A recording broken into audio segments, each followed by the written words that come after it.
Na medida em que valoriza a culpa, nessa mesma medida você irá perceber um mundo no qual o ataque é justificado.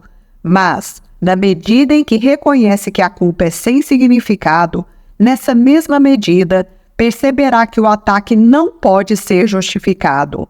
Isso está de acordo com a lei fundamental da percepção. Você só vê o que acredita que esteja presente e só acredita que está presente porque quer que esteja. O poder do desejo, da vontade. A percepção não tem outra lei senão essa. O resto simplesmente emana dessa lei para mantê-la e sustentá-la. Esta é a forma da percepção adaptada a esse mundo, da lei mais básica de Deus. 2 pontos. O amor cria a si mesmo e nada além de si mesmo. Então, da mesma forma como o amor está criando o tempo todo e cria a si mesmo, tanto é que nós somos o efeito desse amor maior que é Deus, através do poder criador da mente. Nós também estamos criando sofrimentos e limitações que são crenças a partir da nossa mente, gente.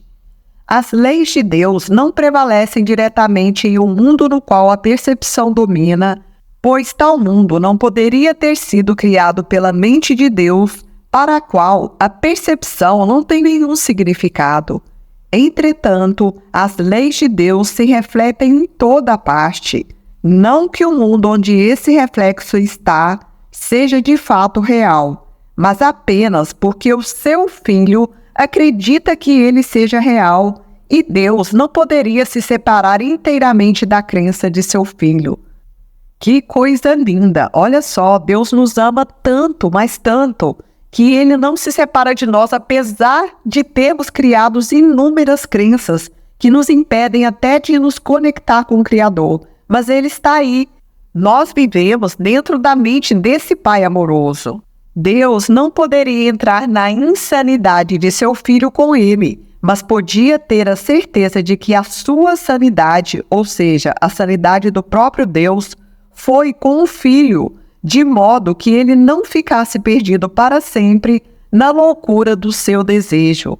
A percepção se baseia na escolha, mas o conhecimento não. O conhecimento, ele simplesmente é. Então nós somos sim seres perfeitos e temos dentro de cada um de nós essa luz amorosa do nosso Pai, para que a gente, no momento em que decidirmos sairmos das ilusões, possamos nos reconectar com o Filho de Deus em nós e, consequentemente, com a fonte criadora. Eu vou retomar a frase. A percepção se baseia na escolha, mas o conhecimento não.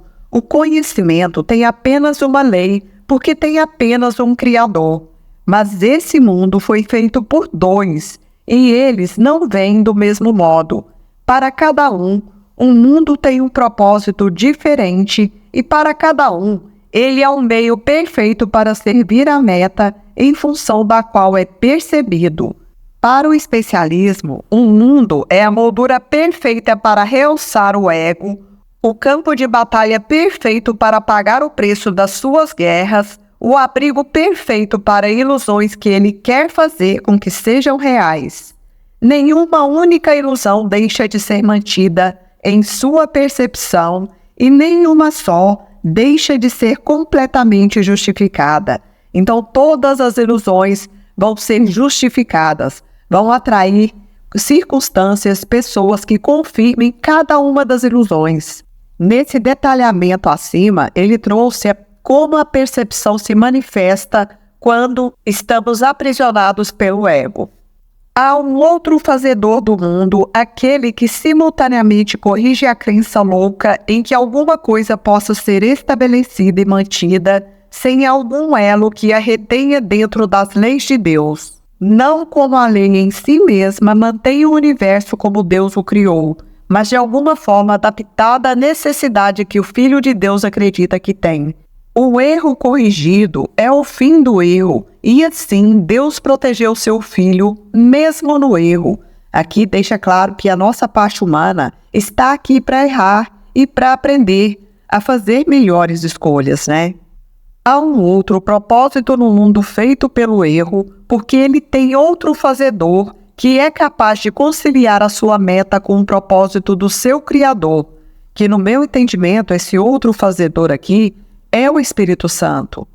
Em sua percepção do mundo, nada do que é visto deixa de justificar o perdão e tudo o que se vê através da perfeita impecabilidade. Nada surge que não encontre imediatamente o perdão completo. Nada permanece nem por um instante que seja capaz de observar a impecabilidade que brilha imutável, além das lamentáveis tentativas do especialismo de apagá-la da mente, onde ela tem que estar para iluminar o corpo em lugar dele, onde a impecabilidade tem que estar para iluminar o corpo no lugar do especialismo, em vez do especialismo no caso. As lâmpadas do céu não estão à disposição da mente para serem vistas onde ela quiser. No caso aqui, onde a mente quiser.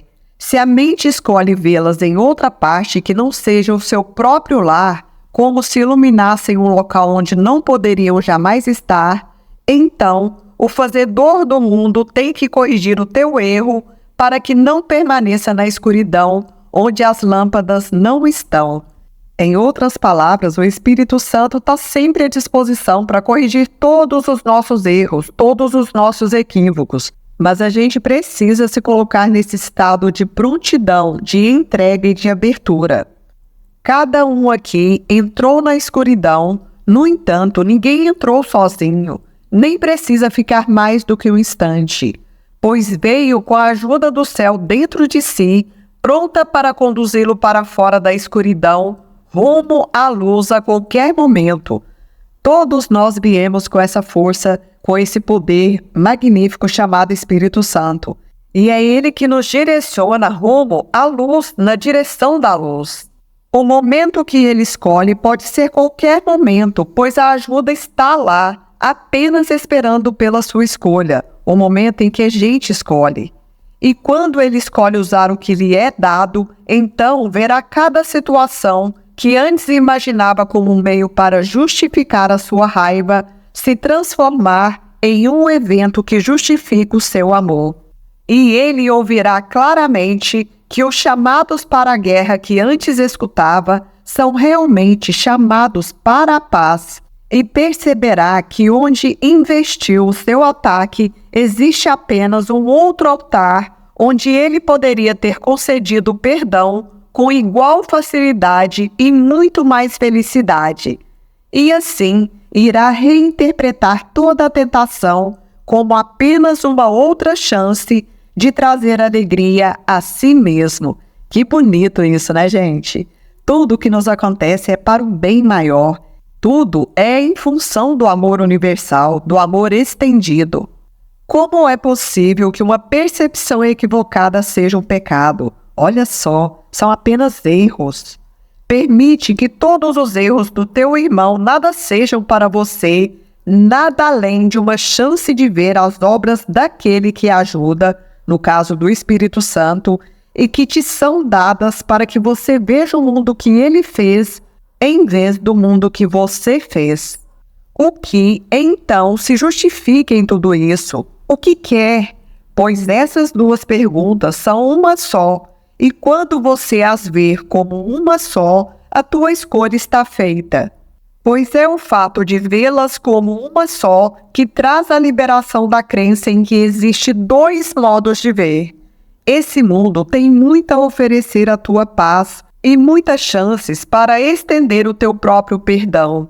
Tal é o seu propósito para aqueles que querem ver a paz e o perdão descerem sobre si mesmos e lhes oferecerem a luz.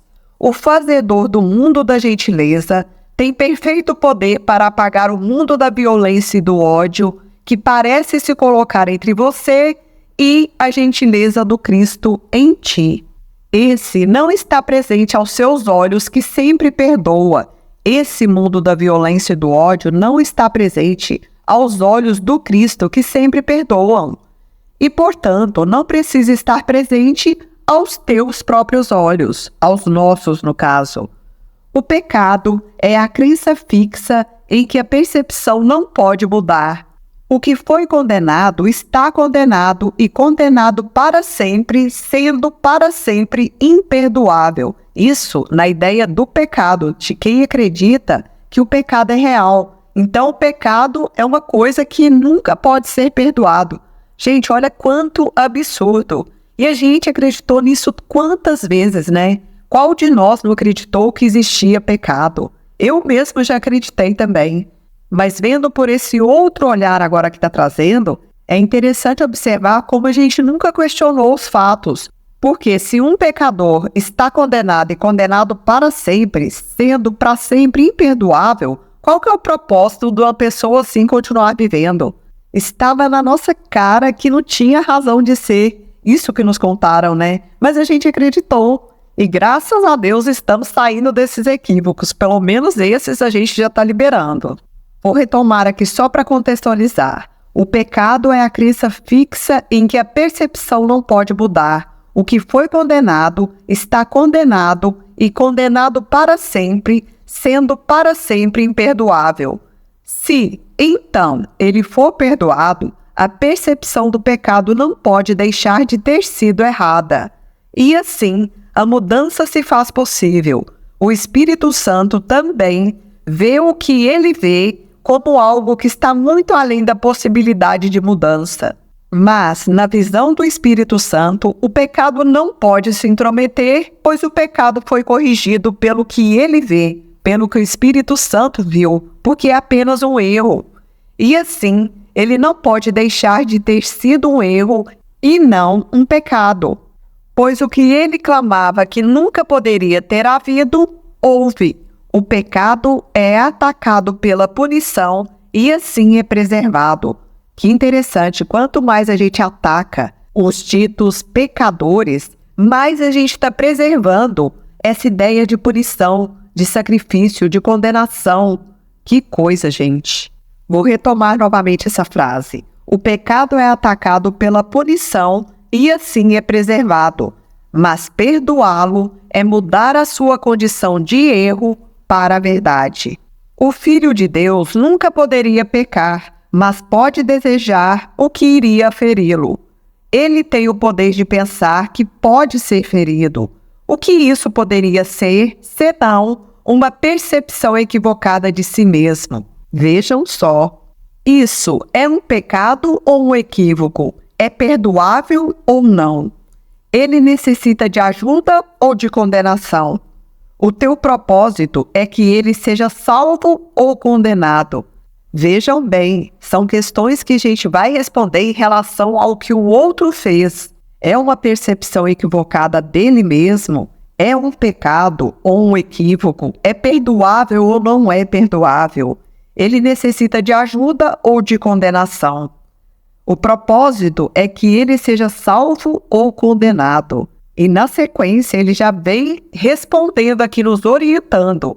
Não se esqueça de que o que ele é para você fará com que essa escolha seja o teu próprio futuro. Aquilo que eu quiser que seja para o outro será o meu próprio futuro. Pois você faz essa escolha agora, no instante em que todo o tempo vem a ser um meio para alcançar uma meta. Faça, então, a sua escolha, mas reconhece que nessa escolha o propósito do mundo que você vê é escolhido e será justificado. O propósito do mundo para a gente será aquele que nós decidimos ver e acreditar que é o que o outro merece. As leituras sempre confirmando o dar e receber. Tudo que dou é dado a mim mesmo. Fim da leitura do livro-texto.